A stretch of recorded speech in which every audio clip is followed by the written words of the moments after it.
A economia americana publicou um número bastante surpreendente em relação ao mercado de trabalho, né, com um ganho de mais de 250 mil empregos, que é o que a gente chama de non-farm payroll, e também a taxa de desemprego americana caiu 4,1%. E aí fica aquela pergunta, onde que está a galera que falava que nós vamos ter recessão? Né? Então, quero comentar um pouquinho sobre um artigo da Bloomberg falando sobre esse assunto, mas também vários comentários e reações em relação ao movimento que vai um pouco contra tudo que se espera quando você tem uma curva invertida de juros, previsão de recessão, um desaquecimento em relação à economia global.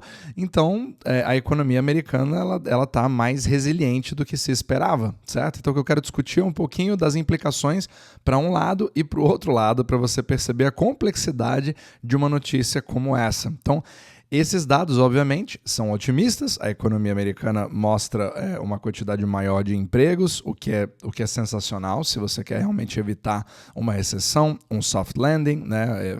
Criar um soft landing, e mostra ali que o Fed, na verdade, ele conseguiu fazer a grande missão, e quem duvidou do Fed está completamente errado, né?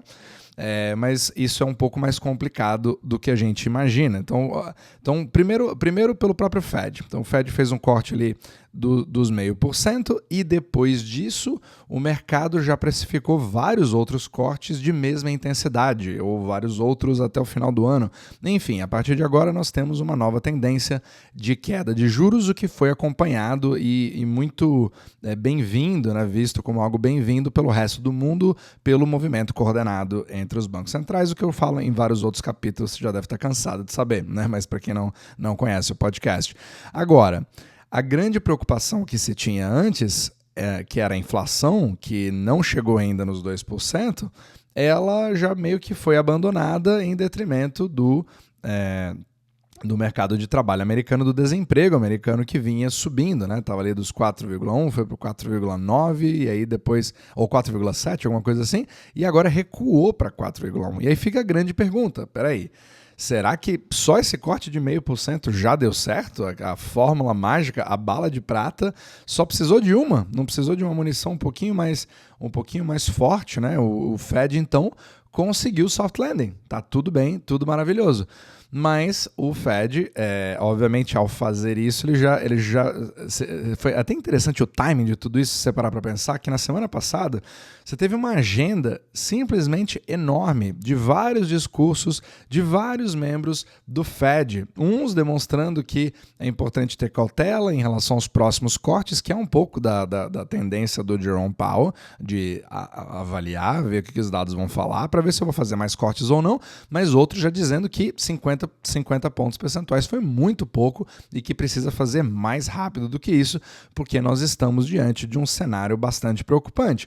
Mas aí você vem com uma notícia dessa de mais de 250 mil postos de trabalho, né? Exatamente ali 254 mil postos que foram criados, e de repente você fala assim, peraí, a recessão foi cancelada e agora? Eu não vou mais ser dovish, eu vou começar a ser hawkish, ou seja, eu vou querer manter esses juros altos de forma indefinida, ou mesmo subir esses juros ao longo do tempo, e aí começa a criar uma série de confusões, porque o mercado já precificou que isso vai acontecer, então você não quer fazer com que o mercado comece a ficar extremamente volátil ou não goste desse tipo de notícia.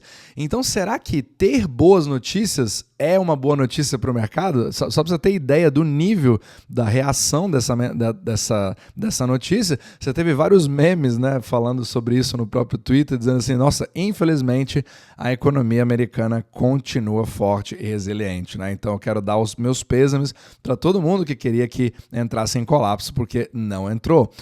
Por outro lado, você também estava numa tendência que o mundo inteiro estava dando as boas-vindas, também uma nova liquidez que começa a surgir, que não se via há bastante tempo. O dólar estava criando uma série de problemas para o resto do mundo, e um dólar mais fraco começa a liberar dinheiro para o resto do mundo poder servir a sua dívida e investir em outros mercados, inclusive o Brasil, principalmente a China, que voltou. Será que isso vai dar uma guinada por conta dessa boa notícia, fazendo com que, na verdade, os Estados Unidos mantenham esses juros mais altos altos e voltem a ser o porto seguro de todo o capital do mundo? Então é isso que nós precisamos ver a partir de agora. Inclusive, isso se refletiu um pouquinho no DXY também, né? Que tava o dólar estava naquele nível de 100, mas tendenciando para baixo, abaixo de 100, mas agora, nesse exato momento que eu estou gravando, ele já subiu novamente para 102,48. Certo? Só que, obviamente, a macroeconomia não é feita de um só tipo de onda, ela é feita de várias ondas. E mesmo que você tenha ali um DXY subindo, não significa que você tenha uma grande preocupação, né? Pelo contrário, você vê, inclusive, vários movimentos nos bonds que simplesmente os juros subiram de forma exponencial, assim, foi quase 6% nos bonds de 2 anos, quase 5% no de 5 anos, mais de 3% no de 10 anos. Isso é muito, muito significativo para os bonds. Se mexeu, por incrível que pareça, né? Os bonds se mexeram mais do que o Bitcoin. Só para você ter ideia do nível de insanidade que nós estamos vivendo. Agora, isso significa então, a curva então ela está desinvertendo? Agora nós estamos voltando ao normal? Isso, na verdade, se você analisa o histórico, até o próprio Jeff Snyder já falou, em momentos onde você tem o primeiro corte do Fed, você também teve esse tipo de movimento, mas isso não significa que ele se sustente. Pelo contrário, no passado foi sempre um movimento bastante curto, com uma volta bem forte depois dos bonds, né, e os juros caindo novamente. Então, resta saber o que vai acontecer a partir de agora, mas agora os grandes perigos a serem observados em relação a todo esse otimismo. Qual que é o outro lado da jogada? Muitos se esquecem que o non-farm payrolls, ou seja, esse 254 mil empregos que foram criados nas 17 ou 18 últimas vezes que eles foram publicados, houve uma revisão logo depois, 2 meses depois, esses números foram revisados e pelo menos ali nas últimas 10 vezes, até onde eu me lembre, todos eles foram revisados para baixo. E pior do que isso, o número da revisão ou o grau de revisão que aconteceu está aumentando cada vez mais. Então você já tem várias outras pessoas dizendo assim, como que alguém pode acreditar nesses números? Estou aqui para dizer que os números foram manipulados? Pouco me importa. O que importa é saber se esses números vão ser revisados depois ou não. E baseado nesse histórico, estamos vendo agora uma tendência onde você tem inclusive pessoas, eu vou colocar para vocês, tudo que eu estou falando aqui, eu estou botando as fontes, né, de tweets e conversas baseados nesse debate para que vocês possam, para que você mesmo possa seguir isso, mas hoje a revisão, olha que loucura isso, a revisão do non-farm payroll, os números do emprego americano, como o mercado já sabe que provavelmente não são exatamente esses números que nós vamos ter, vamos agora avaliar qual que é o impacto do próximo número, daqui a um mês, que é a revisão. Vamos ver se essa revisão é maior, vamos ver se essa revisão é menor, e a partir daí você cria um index. Olha que loucura! Então você já cria um índice, um gráfico mensurável porque de uma informação que se torna importante para entender o grau de manipulação que aquele número acabou tendo, ou o grau de, né, seja se você acredita em manipulação ou não, é irrelevante, mas o grau de revisão que esse número vai tomar para que aí sim você possa tirar sua conclusão. E muitos se aproveitam disso para fazer o quê? Opa, temos números sensacionais, excelentes, cada vez melhores, que é uma coincidência maravilhosa, afinal de contas nós estamos perto de uma eleição em novembro, e aí baseado nisso, você faz as suas apostas de um jeito e logo depois que você já sabe que esses números vão ser revisados, mas ainda não sabe a intensidade, você faz as suas apostas de outro jeito. E assim anda a liquidez do mundo, baseado em erros ou algo manipulativo, né? Ou é um erro, ou é uma manipulação, ou é nenhum disso, ou é nada disso, ou simplesmente temos uma economia fantástica, e a subjetividade e a interpretação da subjetividade faz o capital ir para um lado ou para outro lado. Ele torna toda a ciência, entre aspas, macroeconômica, nada mais do que uma teoria dos jogos, antecipações e pura psicologia.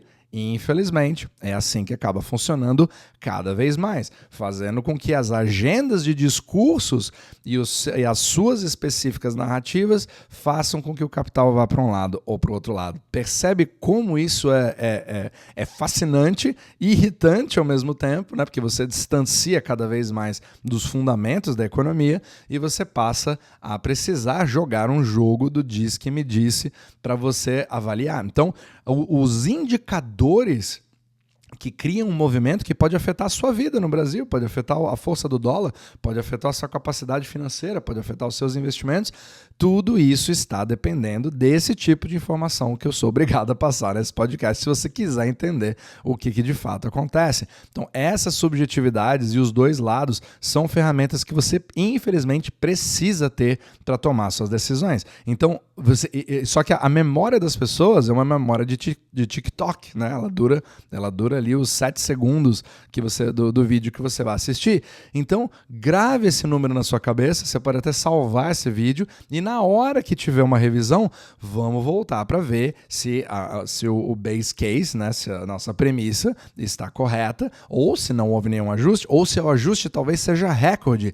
Isso sim vai definir para onde a economia americana está indo de fato. Porém, por outro lado, você já teve a movimentação de um mês para o outro, o que aconteceu? Você está partindo de uma premissa, de uma informação que talvez lá na frente não seja verdade ou não se reflita a realidade de fato.